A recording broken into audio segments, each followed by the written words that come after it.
la théologie de les écoles bibliques, c'est-à-dire qui se basaient sur la Bible uniquement, donc les chrétiens réels, les évangéliques, les frères, etc., euh, découvrent souvent un verset qui révolutionne leur vie. Et ils essayent de faire que d'autres soient révolutionnés par ce verset. Alors, ils placent ce verset comme un chapeau au-dessus du reste. Mais le verset devrait être le contraire, une ouverture vers Dieu. Alors, un même verset peut, à force de le répéter en boucle, ça devient figé, ça devient lettre morte. C'est pour ça que les prophètes existent toujours. Prophète ne veut pas dire forcément annoncer l'avenir. Alors, 1 Corinthiens 14 décrit le prophète, à aucun moment il n'annonce l'avenir. Il exhorte, il console, il encourage, c'est un même mot, etc. Il instruit, mais il n'annonce pas forcément l'avenir. Alors, je vous invite à lire le chapitre 14 de la première lettre aux Corinthiens pour voir ce que fait le prophète, selon Paul. Donc, les théologiens, des fois, ils ont répertorié tout ce que la Bible disait au sujet de Jésus. Ça peut être très, très bien, mais c'est très scolaire et des fois, il y a des jalousies, des disputes, etc. Et il y a des... On affirme des choses qui ne sont pas. On prend des raccourcis. Le Saint-Esprit est arrivé avec la Pentecôte, ce qui est faux. David était rempli du Saint-Esprit. Et on affirme, avant il y avait ci, après il y a ça. Alors, la critique textuelle, c'est-à-dire souvent ce sont des non-chrétiens qui ont creusé la Bible, ont découvert, redécouvert qu'il y avait des poèmes au sein des psaumes, mais des poèmes extraordinaires, que l'évangile de Jean était un petit bijou, mais que de la Genèse aussi, il y avait les poupées russes. Moi, j'appelle ça les poupées russes, mais je crois que ça s'appelle des chiasmes. C'est-à-dire, il y a deux phrases. Par exemple, pour Noé, il y a 150 jours de pluie. Et puis, toute une écriture, puis il y a 150 jours pour que l'eau descende. Il y a 40 jours qu'il pleut, il y a 40 jours que sans pluie, etc. Euh, tout en haut, je crois, il y a les animaux, puis après on retourne aux animaux. Et au milieu, il y a une phrase. Et Dieu se souvint de Noé. Et autour de cette phrase, Dieu se souvint de Noé, il y a justement, dans un sens, les oiseaux, les animaux, les montagnes, 40 jours, 150 jours, et de l'autre sens, c'est la même chose. Et c'est pour que la phrase du milieu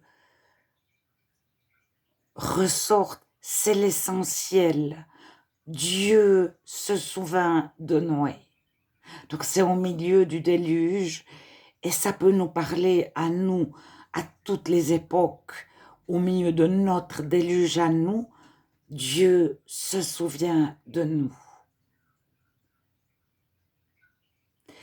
Et dans l'évangile de Jean, il y a énormément de choses comme ça, d'imbrication. Si ça parle d'animaux, ça va parler d'animaux. Et il y en a qui sont en train de retrouver ça. Et ça se voit un peu en français. C'est-à-dire, ça se voit beaucoup en français, mais ça se voit encore plus dans les langues, l'hébreu et ce qui... bon, l'hébreu, c'est pas qu'une seule langue.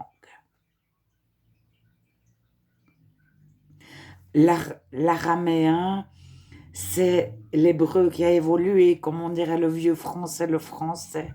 Alors, il y a le proto-hébreu, avant l'hébreu.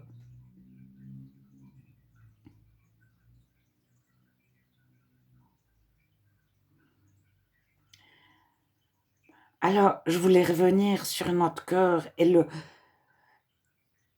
le vrai but. J'ai parlé de l'amour, j'ai parlé des SDF. Et lorsqu'on devient chrétien, Dieu éclaire notre cœur et Dieu nous montre pourquoi nous sommes indifférents aux SDF. On s'est fermé parce que on se dit, ça nous crée une peur de perdre notre travail. On découvre que tel SDF auparavant avait une place de travail, qu'il est père de famille ou qu'elle est mère de famille, qu'elle a été 10 ans, je ne sais pas moi, euh, secrétaire dans une grande entreprise ou que la personne a un bac, un diplôme, qu'elle était intégrée dans la société, puis que tout à coup, il y a eu une accumulation et la personne s'est retrouvée à la rue. Et ça nous crée une peur. Alors,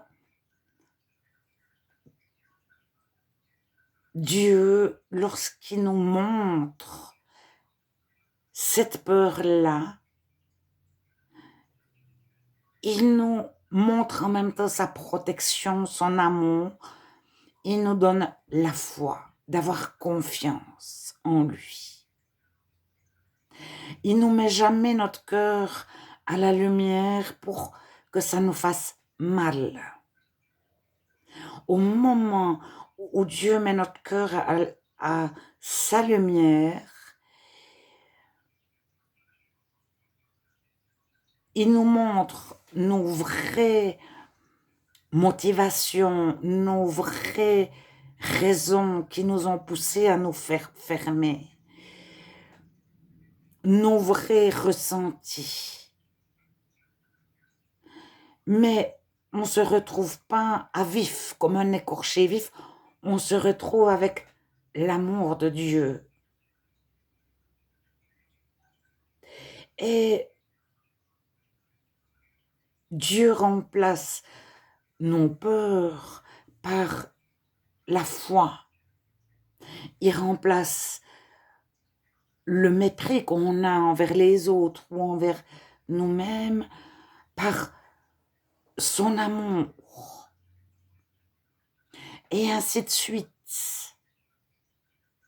Alors, il fait ça le jour de notre conversion instantanément, mais il fait qu'on en prenne conscience petit à petit, on est partie prenante.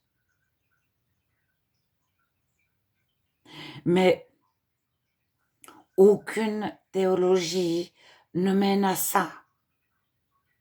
De savoir que de la Bible, il y a des poupées russes, ça ne nous apporte pas l'amour de Dieu, la lumière de Dieu tout au fond de notre cœur. Et Dieu nous montre, tu as peur de devenir SDF, donc tu t'es fermé. Ou bien,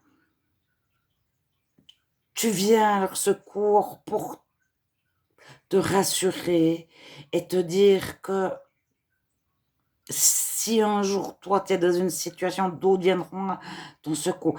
Et il nous montre quelles sont nos motivations. Alors, on a toujours une couche, puis une couche, puis une couche, puis on a une surface. Et des fois, on est persuadé de la surface. Et on est persuadé qu'on fait les choses parce que. Alors, on enlève une couche, et Dieu nous montre tout au fond. Et ça peut être, quand on avait 2 ans, on a eu faim, peut-être 2 jours, parce que je ne sais pas, où on a eu peur.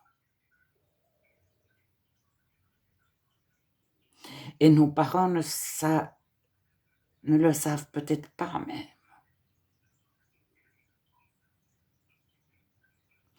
Alors, Dieu, c'est notre consolation et c'est notre lumière. Et lorsqu'il met en lumière notre cœur, il nous console, il nous encourage, c'est un médecin de l'âme. Il nous met de l'huile, de la pommade. Mais il met sa lumière et c'est beaucoup plus simple de rester de la nuit.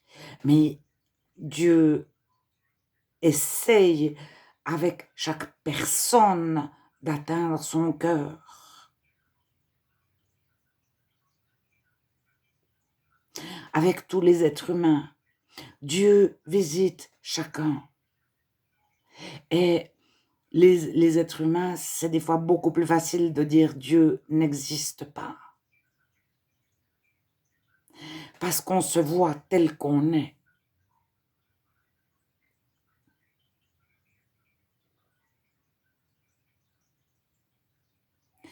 Et on peut mentir à soi-même, aux autres. On ne peut pas mentir à Dieu.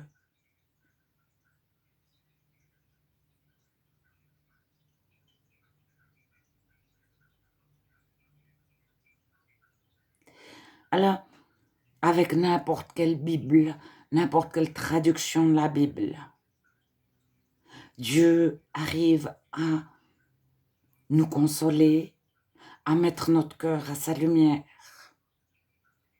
avec toutes les théologies.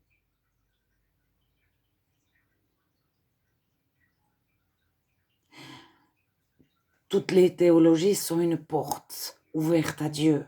Mais si elles mènent à une doctrine, à un rituel, à une église, à une religion, à des pratiques religieuses, elles nous ferment la porte à Dieu.